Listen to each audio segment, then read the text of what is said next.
बहुत सारे स्टूडेंट्स की ये ख्वाहिश होती है कि वो फॉरेन से किसी बहुत ही फेमस यूनिवर्सिटी से अपनी लॉ की डिग्री हासिल करें, लेकिन मुख्तलिफ वजूहात की वजह से वो ऐसा करने में नाकाम रहते हैं। वो वजूहात कुछ भी हो सकती हैं, आपकी फाइनेंशियल कंडीशन हो सकती है, फैमिली इश्यूज हो सकते हैं या वीज़ा इश्यूज हो सकते हैं।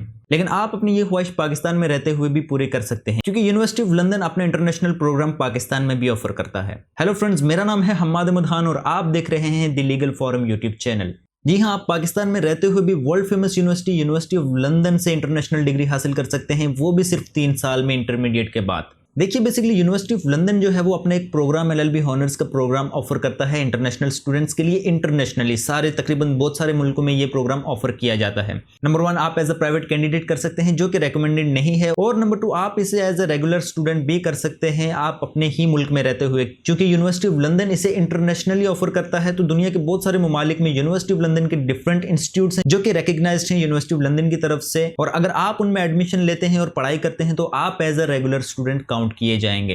अब ये इंस्टीट्यूट्स जो हैं वो पाकिस्तान में भी अवेलेबल हैं, तमाम बड़े शहरों में जैसे लाहौर, कराची, इस्लामाबाद वगैरह। अब ये इंस्टीट्यूट्स कौन कौन से हैं और कहां पर हैं, ये आप यूनिवर्सिटी ऑफ लंदन की ऑफिशियल वेबसाइट पे आप चेक कर सकते हैं। और basically I will recommend you कि आप किसी भी इंस्टीट्यूट में दाखिला लेने से पहले सबसे पहले उसे चेक कर लें कि वो यूनिवर्सिटी ऑफ लंदन का रिकग्नाइज इंस्टीट्यूट है भी या नहीं। और इसका आपको पता सिर्फ इस तरह से चल सकता है कि वो यूनिवर्सिटी ऑफ लंदन की वेबसाइट पे अवेलेबल है या नहीं। अब यहाँ पे लोगों के जहन में एक सवाल आएगा, क्या ये डिग्री ऑथेंटिक है, क्या ये वैलिड है, क्या इसके बाद हम प्रैक्टिस कर सकते हैं पाकिस्तान में या नहीं।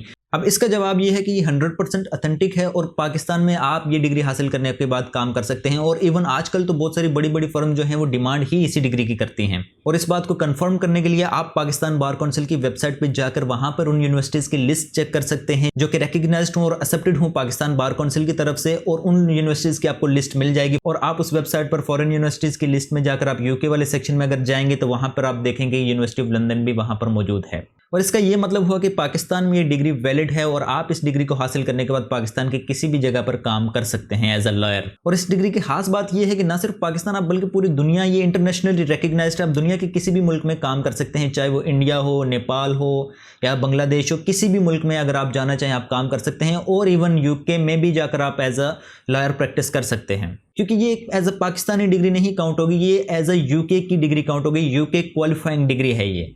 इसमें बेसिकली होता यह है कि बहुत सारे स्टूडेंट ऐसे होते हैं जो कैंपस नहीं जा सकते, क्योंकि फीस कैंपस की बहुत ज़्यादा हाई होती है। इंटरनेशनल स्टूडेंट्स के लिए 15,000 पाउंड जो कि 35 लाख से भी ज़्यादा एक साल की बनती है, तो हर एक वो अफोर्ड नहीं कर सकता और हर एक वो जा भी नहीं सकता वहाँ पे।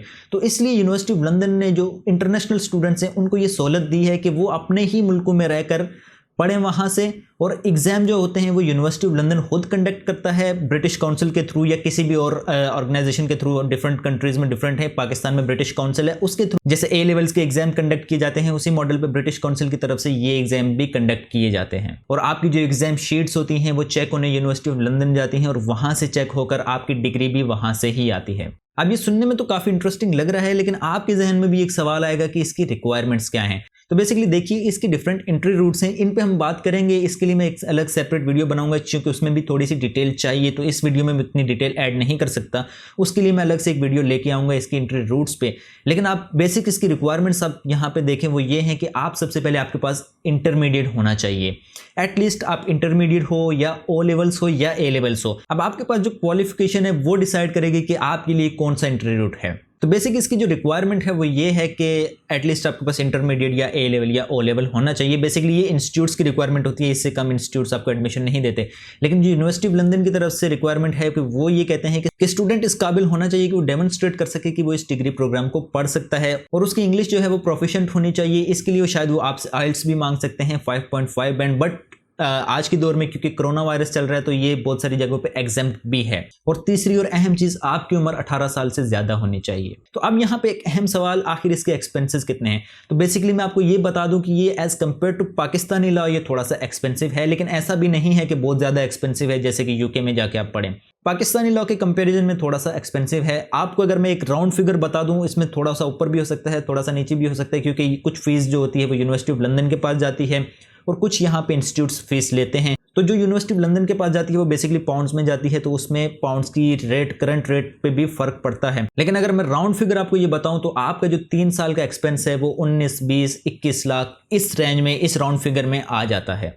बेसिकली पहले साल थोड़ा सा ज़्यादा एक्सपेंस होता है, दूसरे साल और तीसरे साल थोड़ा सा कम होता है, क्योंकि इनिशियली कुछ रजिस्ट्रेशन फीस भी आपको देनी होती हैं। उम्मीद करता हूँ आज की ये वीडियो आपके लिए हेल्पफुल रही होगी। मैं इसी टॉपिक पे कुछ और वीडियोस भी लेके आऊँगा, क्योंकि एक वीडियो में सारी इन्फॉर्मेशन समअप करना थोड़ा सा मुश्किल हो जाता है, इसलिए मैं कुछ और वीडियोस भी इस पे लेके आऊँगा। तो मजीद इसी तरह की वीडियोस के लिए सब्सक्राइब कीजिए हमारे इस चैनल को। मिलते हैं अगली वीडियो में, तब तक के लिए अपना बहुत सारा ख्याल रखिएगा। अल्लाह हाफिज़।